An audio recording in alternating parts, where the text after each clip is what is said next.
কাফেলার অন্য সদস্যরা বলে, ও হালিমা, এটাও কি আমাদের বিশ্বাস করতে হবে? যাওয়ার পথে, মক্কায় যাওয়ার পথে বারবার তোমার জন্য আমরা কাফেলা বিরতি দিয়েছি, হালিমা আগে আসো। এত দুর্বল গাধা আর উষ্টি নিয়ে এসেছে, তার জন্য বারবার দেরি করা লাগে। এখন আগে রওনা দিলাম, তুমি পরে গিয়েছো মক্কায়, আবার এখন দেখছি আমাদের সবল উষ্টিকে পিছনে ফেলে দিয়ে তোমার এই দুর্বল উষ্টি আগে চলে যায়, কারণটা কি? হালিমা কিছু বলে না। হালিমা শুধু শুকরিয়া আদায় করে আর বারবার শিশুর দিকে তাকায়, যেই শিশুটাকে আজকে কোলে তুলে নিয়েছি আলাদা কিছু এর ভিতরে আছে।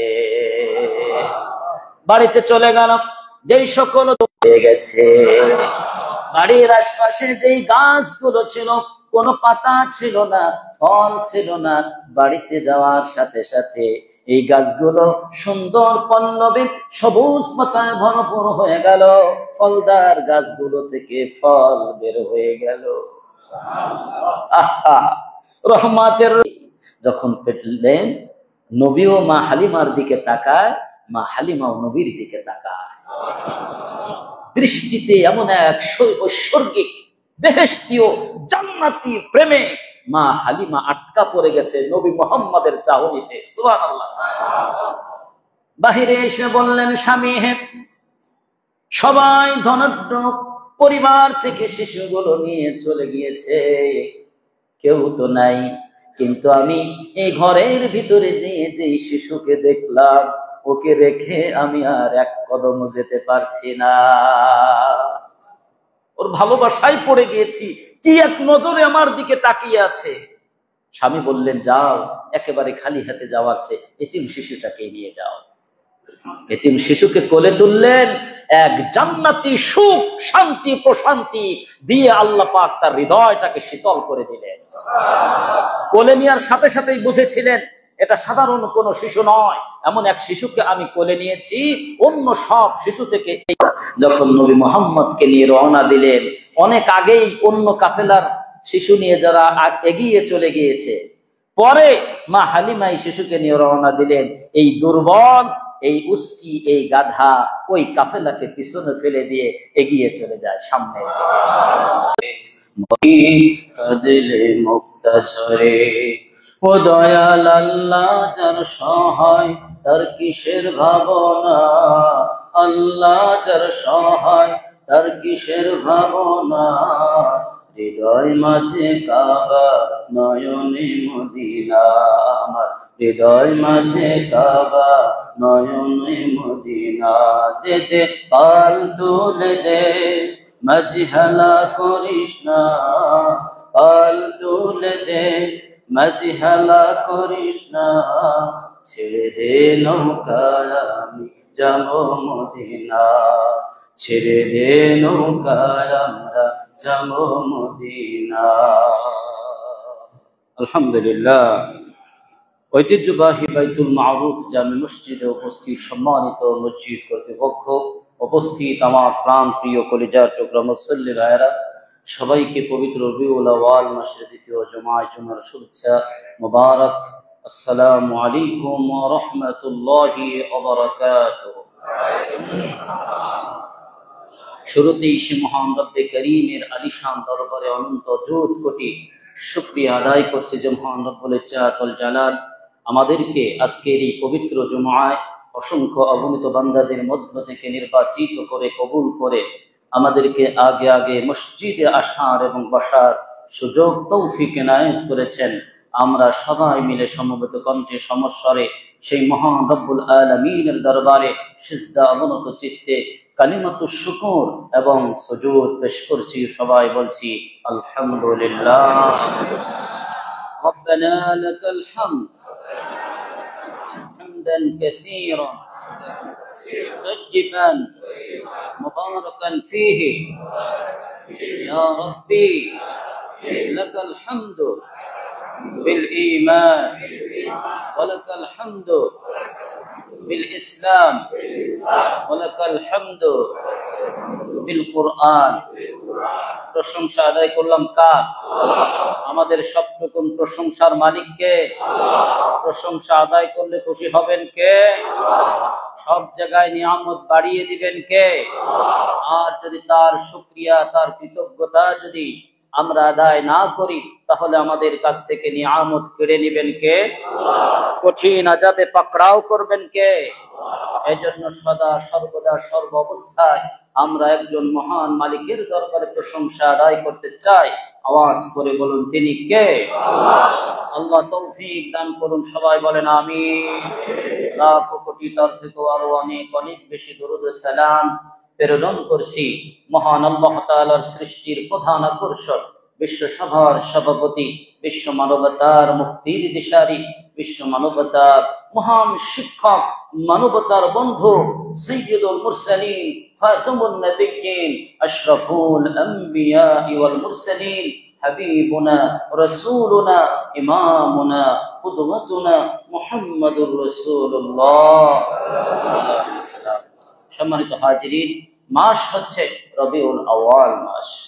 অধিকাংশ অনেকেই ঐতিহাসিকবিদ যারা ইসলামের ইতিহাস লিপিবদ্ধ করেছেন, অনেকেই মতামত দিয়েছেন রবিউল আউয়াল মাসে এই পৃথিবীর সমস্ত আকাঙ্ক্ষা, সমস্ত মখলুকাতের আকাঙ্ক্ষা পূরণ করে মহান রব্বুল আলামিন, সৃষ্টির সেরা, সমস্ত মানবতার মুক্তির অগ্রদূত, মানবতার মহান বন্ধু, সাইয়্যিদুল মুরসালিন, নবিকুল শিরোমণি মুহাম্মদুর রাসূল সাল্লাল্লাহু আলাইহি ওয়াসাল্লামকে আল্লাহ তাআলা খুশি হয়ে এই ধরা পৃষ্ঠে আল্লাহ তাআলা দান করেন। জোরে বলেন সুবহানাল্লাহ। সম্মানিত হাজিরিন, পৃথিবীতে যখন নবী করিম সাল্লাল্লাহু আলাইহি ওয়াসাল্লাম আসলেন, সবাই খুশি, প্রকৃতি খুশি, মানব জাতি খুশি, ফেরেশতা কুল খুশি, সবাই খুশি। শুধু একজন বেজার হয়েছিলেন। বলেন তো সে কে? মিস্টার ইবলিস। তিনি জেনেছিলেন যে যখন এই পৃথিবীতে মানবতার মুক্তির দূত, যিনি শিরিক, বিদআত, যত কুসংস্কার আছে, যত অন্ধকার আছে, যত জুলুমাত আছে, এই সমস্ত জুলুমাতকে ভেদ করে মানব জাতিকে জান্নাতের রাস্তা, ইহদিনাস সিরাতাল মুস্তাকিমের রাস্তা দেখাবে। আমার ব্যবসায় ভাটা পড়বে, আমি তো মানুষদেরকে আর বেশি জাহান্নামী বানাইতে পারবো না। তার কারণ এমন একজন রসূল, এই রসূল যদি কোনো মানবতার কোন মানুষের মাথায় হাত বুলিয়ে দেয়, এই ব্যক্তি হিদায়াত পেয়ে ধন্য হয়ে যায়। সুবহানাল্লাহ। পৃথিবীতে কোন শিশু এমন ভাবে জন্ম লাভ করেছে তার মাথায় চুলই ওঠে না, এমন রহমতের নবী শিশুকে নিয়ে এসেছে, শুধু হাত মাথায় বুলি দিয়েছে, মাথা ভর্তি চুল হয়ে গেছে। সুবহানাল্লাহ। এমন রহমতের রসূল পৃথিবীতে আসলেন। মা হালিমা যখন মক্কায় আসলো শিশুদের নিতে যায়া, সবাই সমস্ত পিছনে পড়ে গিয়েছে। এই জন্য যারা আগে এসেছে বড় লোকের শিশু বাছাই করে করে নিয়ে গেছে। তার কারণ এই ধরনের এই পরিবারের শিশু যদি আমি লালন পালন করতে পারি, হাদিয়া কম না বেশি? বেশি। আর সবাই দেখলো এর বাবা নাই। একজন শিশু, নাম হচ্ছে মুহাম্মদ বিন আব্দুল্লাহ, ওনার আব্বা জন্মের আগেই মারা গিয়েছে। সুতরাং সে কি দেবে? এতিমরে লালন পালন করলে তো বোঝাই যায় কেউ তাকে নিতে চায় নাই। হালিমা চারিদিকে ঘুরে দেখলেন আমার জন্য সেরকমের কোন শিশু নাই। তাহলে এতিম শিশু সবাই শুনেই চলে গেছে, যায় না একবার একটু দেখে আসি শিশুটাকে। আহা, ওই তাবুর ঘরে ঐতিহাসিক পদাঙ্ক যখন ফেললেন নবীর সেই ছোট্ট কুঠিরে, যখন ফেললেন, নবীও মা হালিমার দিকে তাকায়, মা হালিমাও নবীর দিকে তাকায়। দৃষ্টিতে এমন এক ঐশ্বর্গিক, বেহেশতীয়, জান্নাতি প্রেমে মা হালিমা আটকা পড়ে গেছে নবী মুহাম্মাদের চাহনিতে। সুবহানাল্লাহ। বাহিরে এসে বললেন, স্বামী হে, সবাই ধনাঢ্য পরিবার থেকে শিশুগুলো নিয়ে চলে গিয়েছে, কেউ তো নাই। কিন্তু আমি এই ঘরের ভিতরে যে শিশুকে দেখলাম, ওকে রেখে আমি আর এক কদমও যেতে পারছি না। ওর ভালোবাসায় পড়ে গিয়েছি, কি এক নজরে আমার দিকে তাকিয়ে আছে। স্বামী বললেন, যাও, একেবারে খালি হাতে যাওয়ার চেয়ে এতিম শিশুটাকে নিয়ে যাও। এতিম শিশুকে কোলে তুললেন, এক জান্নাতি সুখ, শান্তি, প্রশান্তি দিয়ে আল্লাহ পাক তার হৃদয়টাকে শীতল করে দিলেন। কোলে নেওয়ার সাথে সাথেই বুঝেছিলেন এটা সাধারণ কোনো শিশু নয়, এমন এক শিশুকে আমি কোলে নিয়েছি অন্য সব শিশু থেকে। যখন নবী মুহাম্মদকে নিয়ে রওনা দিলেন, অনেক আগেই অন্য কাফেলার শিশু নিয়ে যারা এগিয়ে চলে গিয়েছে, পরে মা হালিমা এই শিশুকে নিয়ে রওনা দিলেন। এই দুর্বল, এই উষ্টি, এই গাধা ওই কাফেলাকে পিছনে ফেলে দিয়ে এগিয়ে চলে যায় সামনে। কাফেলার অন্য সদস্যরা বলে, ও হালিমা, এটাও কি আমাদের বিশ্বাস করতে হবে? যাওয়ার পথে, মক্কায় যাওয়ার পথে বারবার তোমার জন্য আমরা কাফেলা বিরতি দিয়েছি, হালিমা আগে আসো। এত দুর্বল গাধা আর উষ্টি নিয়ে এসেছে, তার জন্য বারবার দেরি করা লাগে। এখন আগে রওনা দিলাম, তুমি পরে গিয়েছো মক্কায়, আবার এখন দেখছি আমাদের সবল উষ্টিকে পিছনে ফেলে দিয়ে তোমার এই দুর্বল উষ্টি আগে চলে যায়, কারণটা কি? হালিমা কিছু বলে না। হালিমা শুধু শুকরিয়া আদায় করে আর বারবার শিশুর দিকে তাকায়, যেই শিশুটাকে আজকে কোলে তুলে নিয়েছি আলাদা কিছু এর ভিতরে আছে। বাড়িতে চলে গেল, যেই সকল হয়ে গেছে, বাড়ির আশপাশে যেই গাছগুলো ছিল কোনো পাতা ছিল না, ফল ছিল না। বাড়িতে যাওয়ার সাথে সাথে এই গাছগুলো সুন্দর পল্লবে সবুজ পাতায় ভরপুর হয়ে গেল, ফলদার গাছগুলো থেকে ফল বের হয়ে গেল। আহা, রহমতের রাসূল এই হালিমা চিনে ফেললেন, এটা সাধারণ কোন শিশু নয়। আমার প্রাণ প্রিয় ভাইরা, এই নবী মুহাম্মদ শিশুকাল থেকে তার জীবনটা আমাদের জন্য শিক্ষণীয় করে দিয়েছেন কে? আল্লাহ পাক সূরা কোরআনের ভিতরে বলেছেন, লাকাদ কানা লাকুম ফি রাসূলিল্লাহি উসওয়াতুন হাসানা, তোমাদের জন্য উত্তম মডেল কামিয়াব করে দিবেন কে? এখন দেখেন, আমাদের নবী করিম সাল্লাল্লাহু আলাইহি ওয়াসাল্লামের জীবনী শুনতে আসলেই বলেন, যার ভিতরে ন্যূনতম সরিষার দানা পরিমাণ ইমান যার কলবের ভিতরে আছে, নবীর কাহিনী শুনতে ভালো লাগে না খারাপ লাগে? ভালো লাগে কিনা? এই কাহিনী শুনে যখন তার জীবনের সাথে, তার অ্যাক্টিভিটিস, তার আমল, তার কাজ কর্মের সাথে যখন আমি আমার কাজ কর্মকে মিলাইতে পারবো, তখনই আমার জীবন এবং এই ওয়াজ শোনা, এই কাহিনীগুলো শোনা প্রকৃতভাবে সফল হবে, কামিয়াব হবে। ঠিক কিনা বলেন? আমি কাহিনী শুনলাম, জীবনী শুনলাম, চোখের পানি ফেললাম, বাইরে যে নবী যা বলছে তার বিপরীত চললাম, লাভ হবে? কোনো কাজ হবে না, বরঞ্চ এর দ্বারাই আমরা আরো ক্ষতিগ্রস্ত হয়ে যাব। এখন দেখুন, শিশু নবী সাল্লাল্লাহু আলাইহি সাল্লামের একজন দুধ ভাই ছিলেন, ঠিক না? মা হালিমা তিনি এই হাদিস বর্ণনা করতেছে যে আমি শিশু নবী মুহাম্মদকে বারবার যখন দুগ্ধ পান করাতাম, শুধু সে ডান স্তনের দুগ্ধ পান করত। আমাদের মা চাচিরা যখন দুগ্ধ পান করিয়েছে, একবার ডান স্তন খাওয়ায়, কিছুক্ষণ পরে আবার বাম স্তন খাওয়ায়, ঠিক না? এগুলো এরকম চেঞ্জ করে। শিশুরা তো মুখ ঘুরিয়ে নেয় না, কিন্তু নবী মুহাম্মদ সাল্লাল্লাহু আলাইহি ওয়াসাল্লাম জীবনে একটা বারও যতদিন দুগ্ধ পান করেছেন, ডান স্তন থেকে বারবার ঘুরিয়ে দেওয়ার চেষ্টা করেছে। একবারও আমাদের প্রাণের রাসূল, প্রাণের নবী শিশুকালেও বাম স্তনে একবারও মুখ লাগায় নাই। যদি দুইটা স্তন পান করে ফেলি, আমার ভাই আব্দুল্লাহ সে দুধ খেতে পারবে না, তার কষ্ট হবে, তার হক নষ্ট হয়ে যাবে। আমি শিশুকালে, শিশু নবী অবস্থায় মানুষের হক আদায় করব, হক নষ্ট করতে পারবো না। মানব জাতির মানবাধিকার প্রতিষ্ঠা করার জন্য আল্লাহ পাক রব্বুল আলামিন আমাকে দুনিয়ায় পাঠিয়েছে, মানবাধিকার নষ্ট করার জন্য আল্লাহ আমাকে পাঠায় নাই। ঠিক কি না বলেন? শিশুকালে তার দুধ ভাইয়ের হক নষ্ট করে নাই, আর আমরা শিশুকাল তো দূরের কথা, বড়কালে এসে এক ভাইয়ের জমি আর এক ভাই সুযোগ পেলে জাল দলিল করে লেখে নেই, এমন মুসলমান আছে না নাই? রবিউল আউয়াল এই কাহিনী শুনে কোনো ফায়দা হয় নাই, ঠিক কিনা বলে? প্রিয় ভাইরা আমার, সুতরাং রবিউল আউয়াল কতবার আসলো, চলে গেল। আমাদের মুসলিম মিল্লাত, মুসলিম জাতি মানুষের হক সম্পর্কে এখনো সচেতন হলো না, ঠিক কিনা বলে?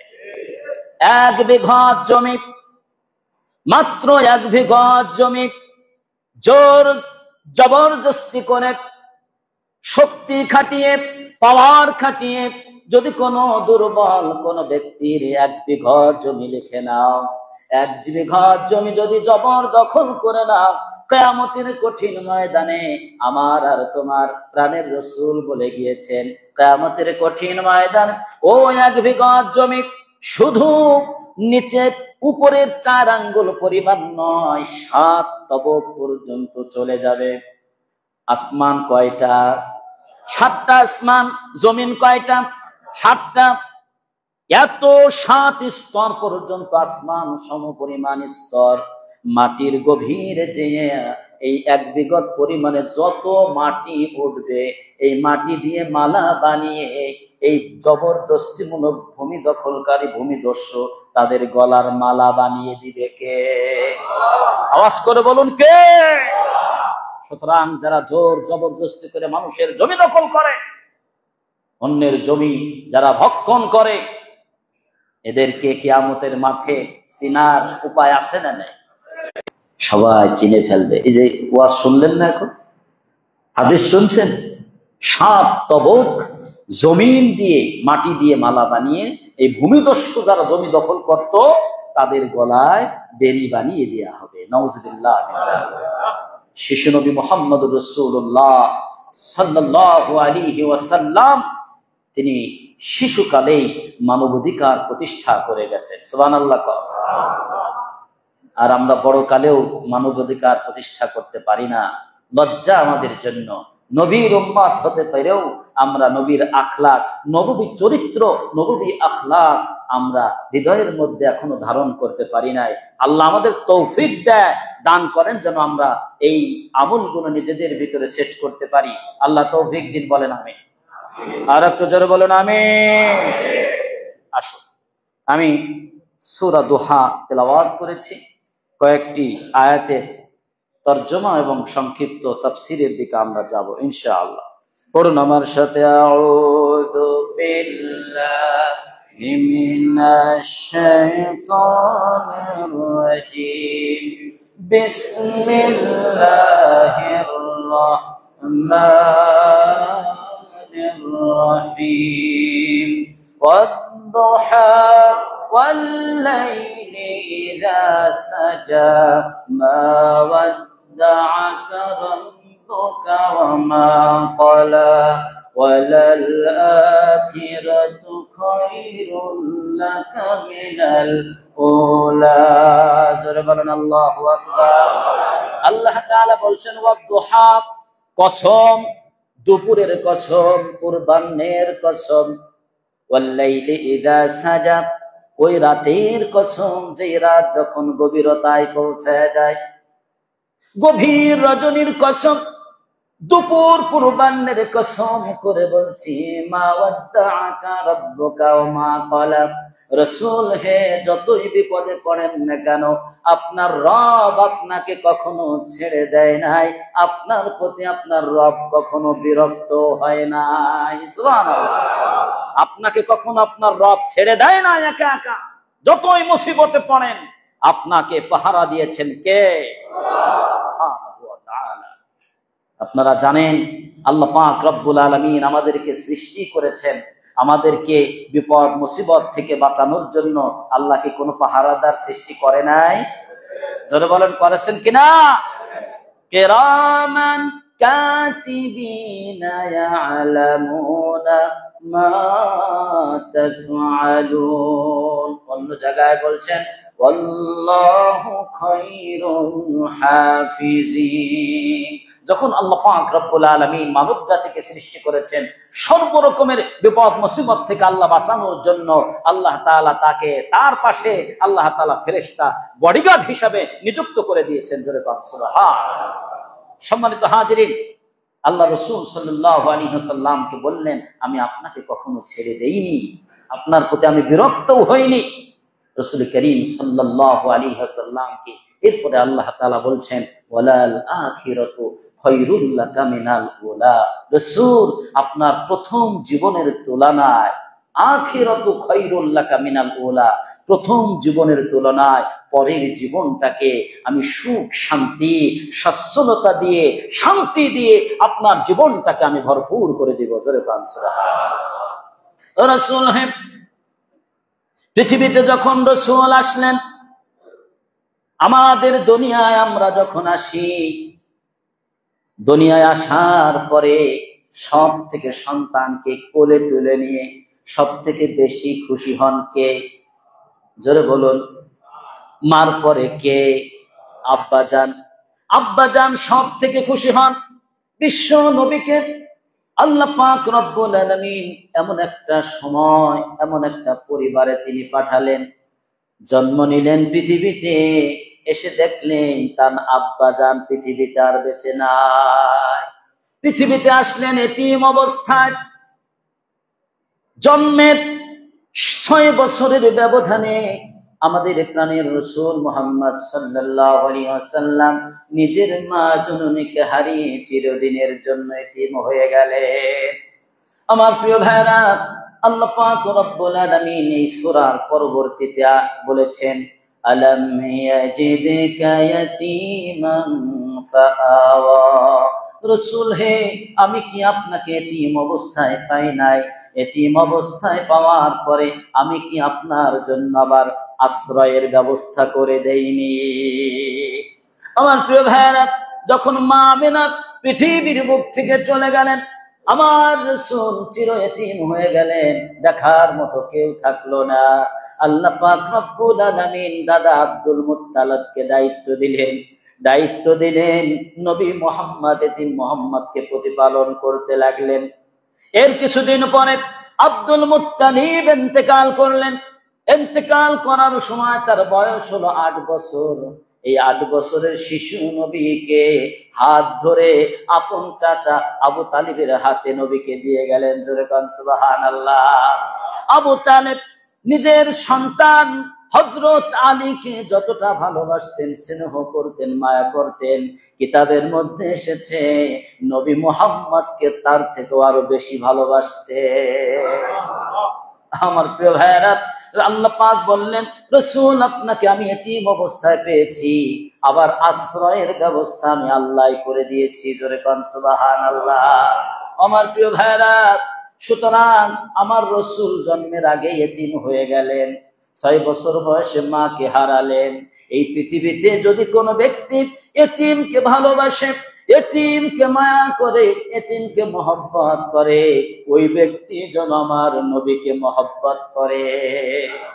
রাসূল করিম সাল্লাল্লাহু আলাইহি ওয়াসাল্লাম আরো বলেছেন, আনা ওয়া কাফিরুল ইয়াতীম কাহাতাইন। কিয়ামতের কঠিন ময়দানে হিসাব নিকাশের পরে আল্লাহ পাক রব্বুল আলামিন যখন আমাকে জান্নাতে দিবেন, আমি তখন আল্লাহর কাছে দরখাস্ত জানাবো, ওগো রব্বুল আলামিন, দুনিয়ার বুকে আমি এতিম অবস্থায় এসেছি, আমি জন্মের পরে আমার আব্বাজানকে দেখি নাই, মায়ের আদরও আমি বেশি পাইনি। ওগো আল্লাহ, এতিম সন্তানকে যারা লালন পালন করেছে, এই সকল বান্দাদেরকে আমার কাছে একটু নিয়ে আসো।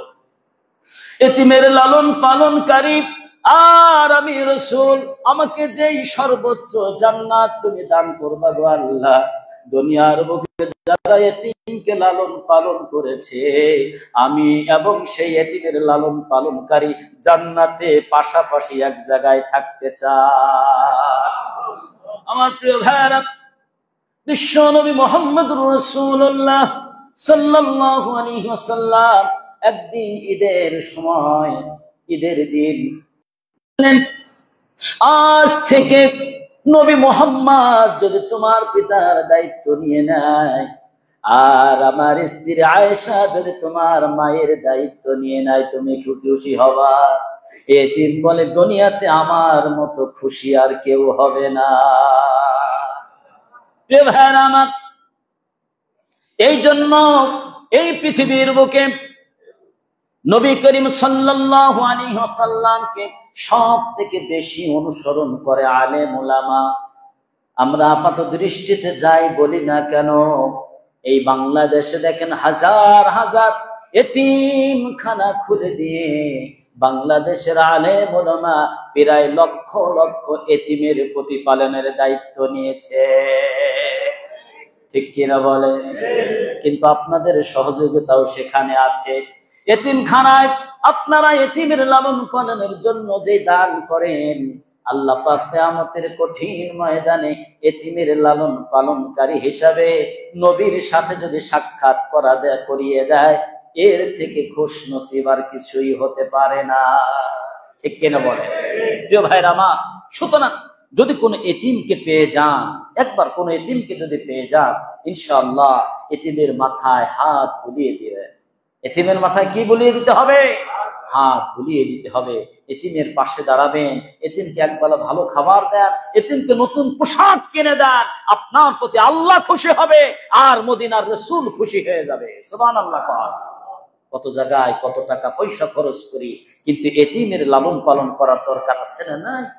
এই জন্য আমরা এতিমকে ভালোবাসবো, কারণ আমাদের প্রাণের রাসূল মুহাম্মদ সাল্লাল্লাহু আলাইহি ওয়াসাল্লাম শিশুকালে এতিম ছিলেন। ঠিক কিনা বলেন?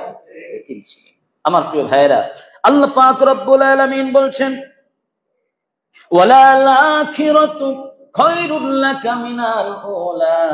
নবী হে, আপনার সাপোর্ট দেওয়ার মতো কেউ নাই।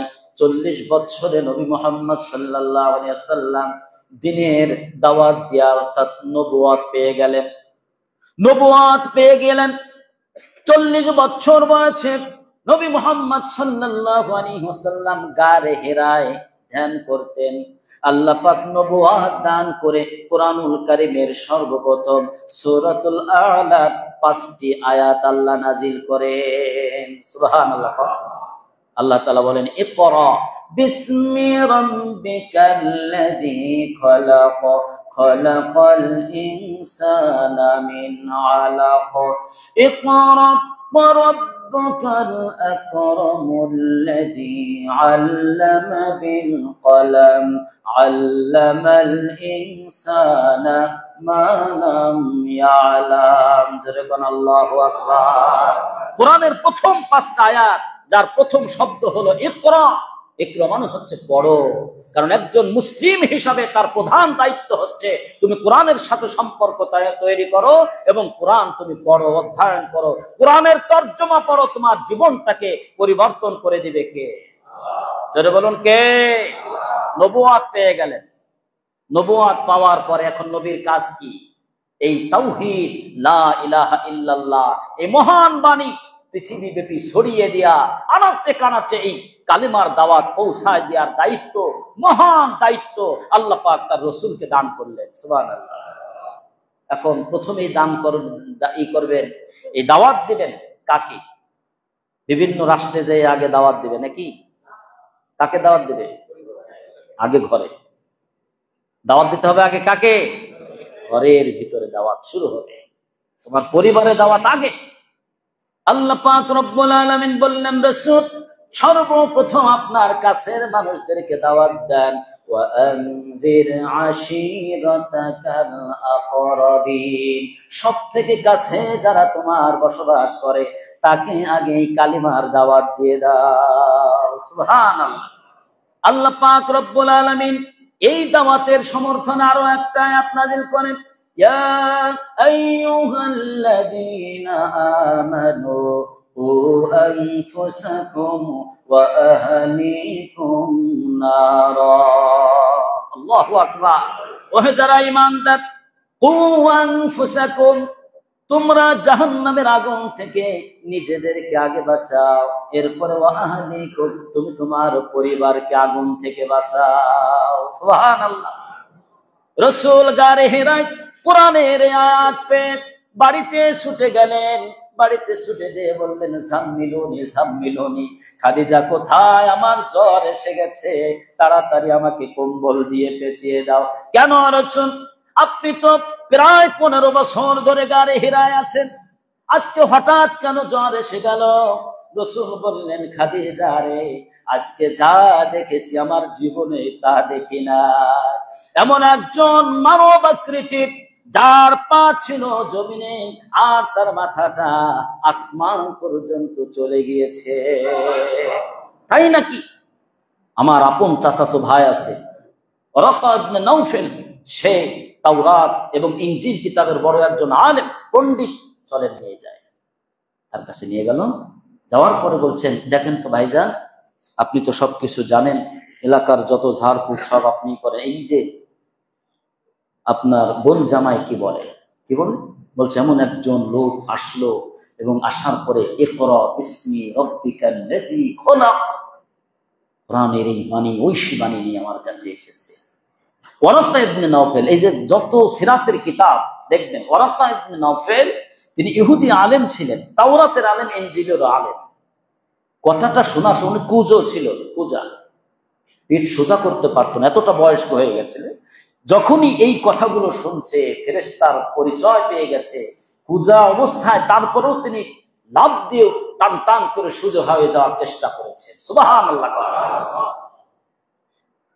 মুসা নবীর কাছে যেই দূত এসেছিল, ঈসা নবীর কাছে যেই দূত এসেছিল, মুহাম্মদ তোমার কাছে যে এসেছে সে আর কেউ নয়, তিনি জিবরাইল। জোরে কম সুবহানাল্লাহ।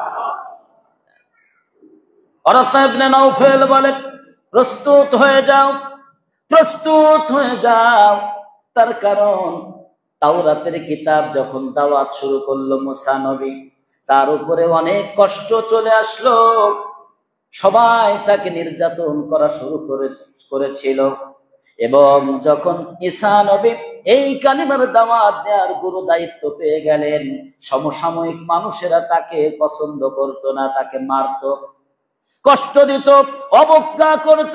সূরা ইয়াসিন আল্লাহ পাক একটা আয়াত নাযিল করেছেন, ওমা ইয়াতিহিম মির রাসূলিন ইল্লা কানু বিহি ইস্তাহজিউন।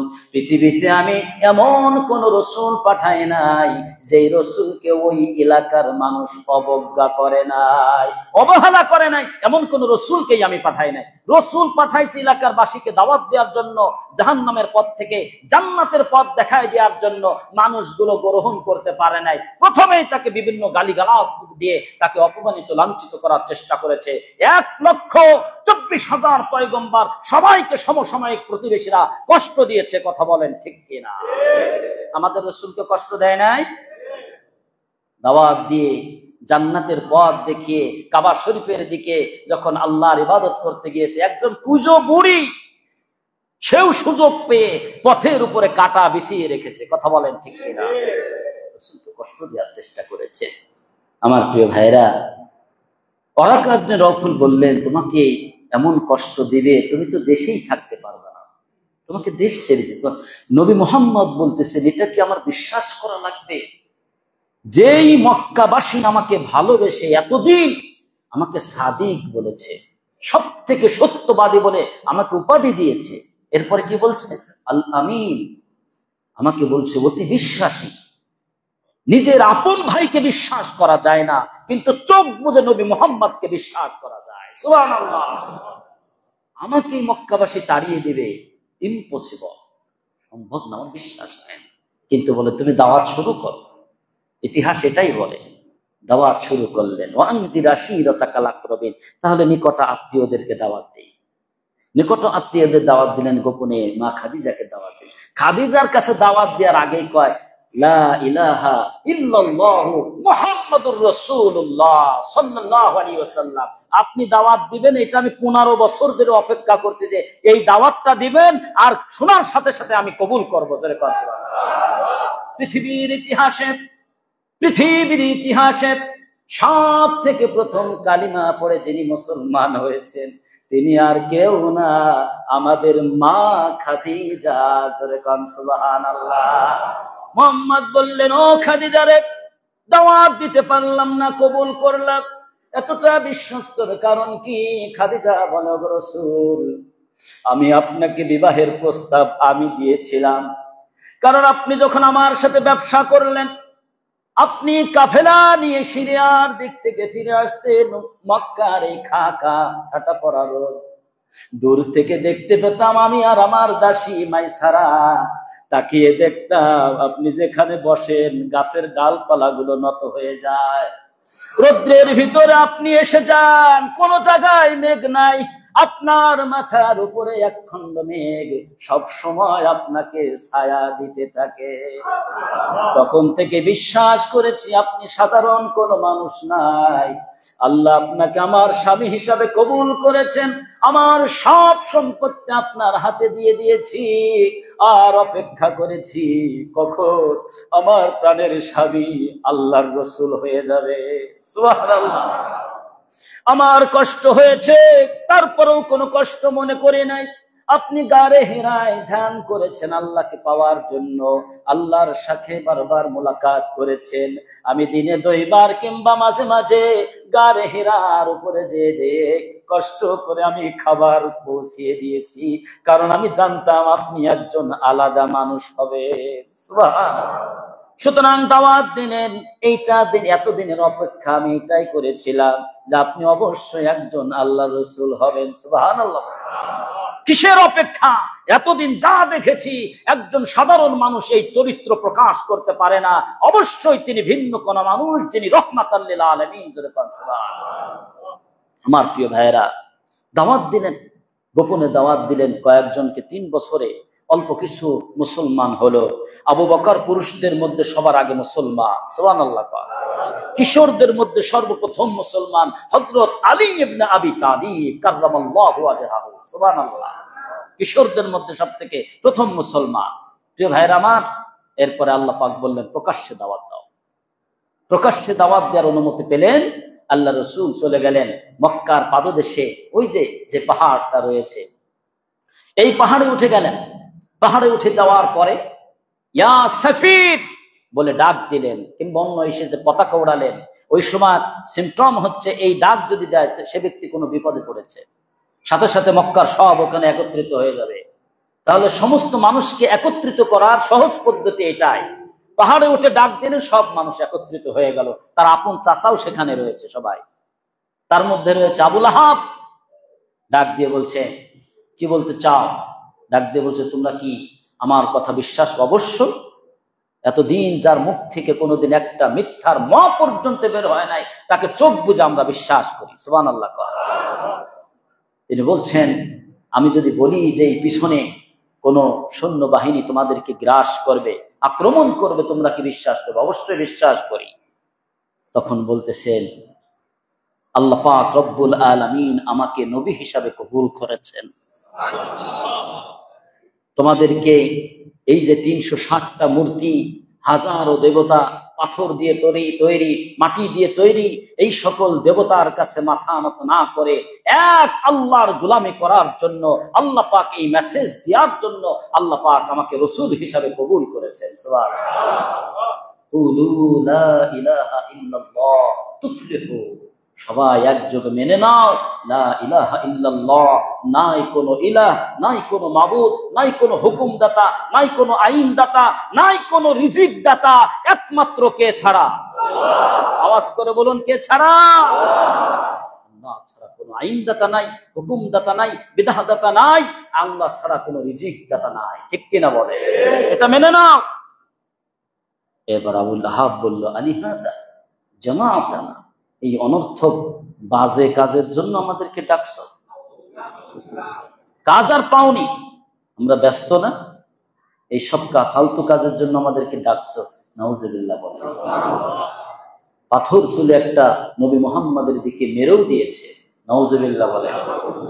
আল্লাহ পাক বললেন, আমার বন্ধু, আমার হাবিব, তার দিকে যেই হাত দিয়ে পাথর ছুঁড়ে মারছে, তার সাথে তো সেই হাত থাকবে না। আল্লাহু আকবার।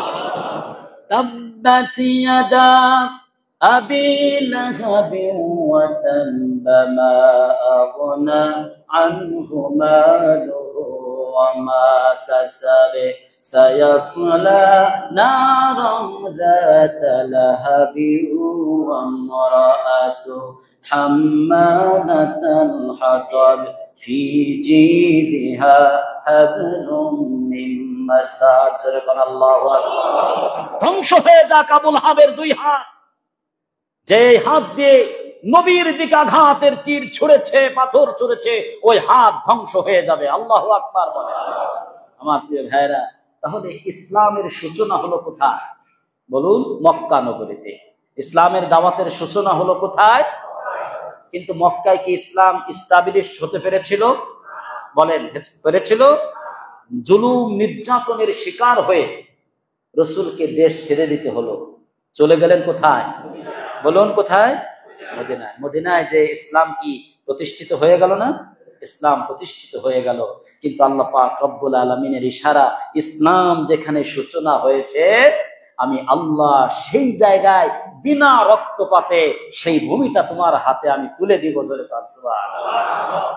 মদিনায় যে প্রতিষ্ঠিত হয়ে গেল, আমার প্রিয় ভাইয়েরা, সেইখান থেকে আবার মক্কায় আল্লাহ এমন ভাবে ফেরালেন, বিনা রক্তপাতে মক্কা নগরীকে আল্লাহ তাআলা নবীর হাতে তুলে দিলেন। সুবহানাল্লাহ। এটা ইসলামের ইতিহাস। আপনারা মনে করছেন এই যে বাংলাদেশেও যদি ইসলামপন্থীদের উত্থান হয়, নাস্তিক পাড়ায় আগুন লেগে গিয়েছে ইসলামপন্থীদের উত্থান দেখে, কথা বলেন ঠিক কিনা?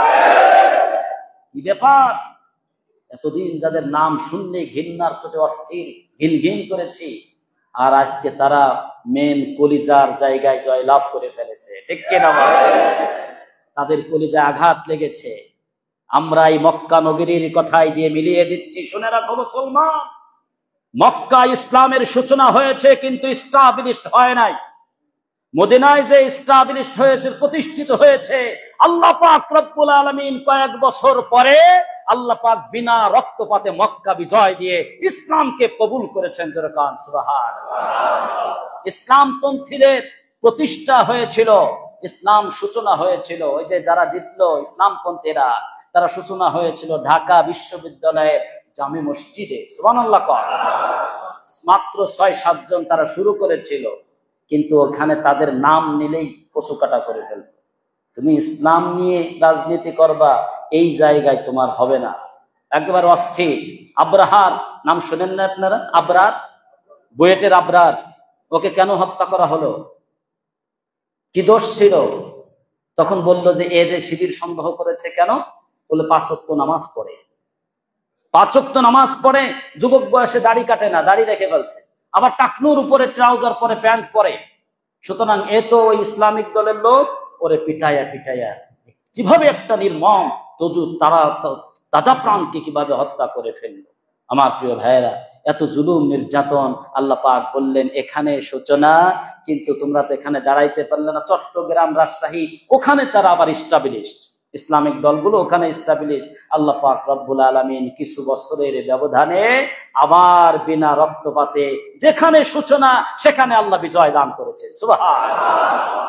সুতরাং ওমাকারু ওমাকারাল্লাহ, তারা যে কোনো কৌশল আটে, কিন্তু আল্লাহ পাক উত্তম পরিকল্পনা করেন। সুবহানাল্লাহ। আমি একটা কথা বারবার বলি, আমার প্রাণপ্রিয় মুসল্লি ভাইরা, একটু শুনে রাখুন, ইসলামকে বিজয় দান করবেন কে? আল্লাহ। সবাই বলুন আল্লাহ। এই বিশ্বাস আমাদের আছে না নাই? পৃথিবীতে ইসলাম কায়েম হবে, বিজয় হবে, আবার খিলাফত এই পৃথিবীতে কায়েম হবে, এই বিশ্বাস আমাদের আছে না নাই?